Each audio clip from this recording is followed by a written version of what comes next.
satu kerajaan Islam yang ada di Lombok, Nusa Tenggara Barat. Pendiri kerajaan Selaparang adalah Said Zulkarnain atau disebut juga Said Abdurrahman. Kerajaan Selaparang terkenal tangguh baik di darat maupun di laut. Kerajaan ini semakin mengalami kemajuan besar setelah dipindahkan ke desa Selaparang yang saat ini berada di Lombok Timur.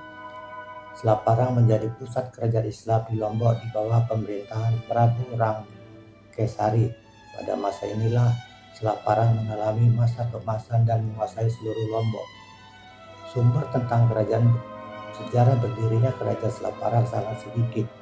Namun para ahli meyakini bahwa kerajaan Selaparang mengalami dua periode, yaitu kerajaan Selaparang Hindu yang berdiri antara abad ke-13 hingga abad ke-14 di bawah kerajaan Majapahit, dan kerajaan Selaparang Islam yang berdiri pada abad ke-16.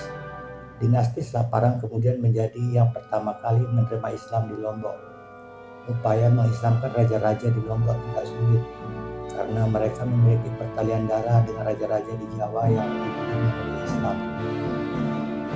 Masuknya agama Islam ke Lombok pertama kali disebarkan oleh mubalik dari kota Baghdad bernama Ghaus Abu Razak.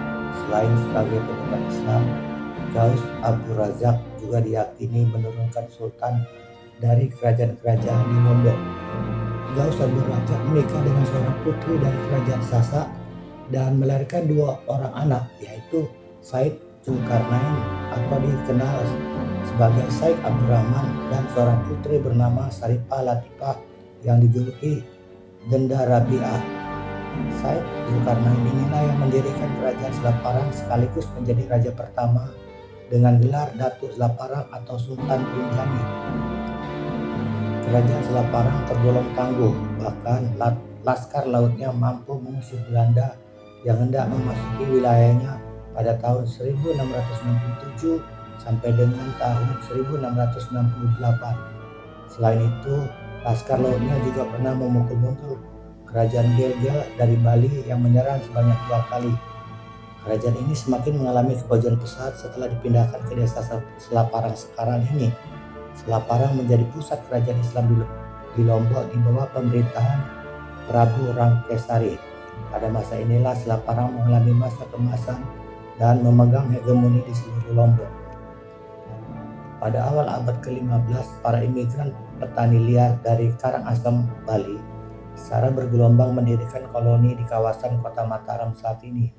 Secara berangsur-angsur koloni ini berkembang hingga menjadi kerajaan kecil, yaitu Kerajaan Pagutan dan Pagesangan yang mengancam keberadaan kerajaan Selaparang. Selain itu, ketika menghadapi kerajaan Gel-Gel dan kerajaan Mataram Karangasem, terjadi perselisihan antara Arya Banjar Getas dengan Raja Selaparang. Arya Banjar Getas beserta pengikutnya kemudian meninggalkan Selaparang untuk bergabung dengan kerajaan Mataram Karangasem. Pada akhirnya kerajaan Selaparang berhasil ditaklukkan kerajaan Mataram Karangasem atas bantuan taktik Arya Banjar Getas. Sejak tahun 1672, kerajaan Karangasem menjadi penguasa tunggal di Lombok. Terima kasih.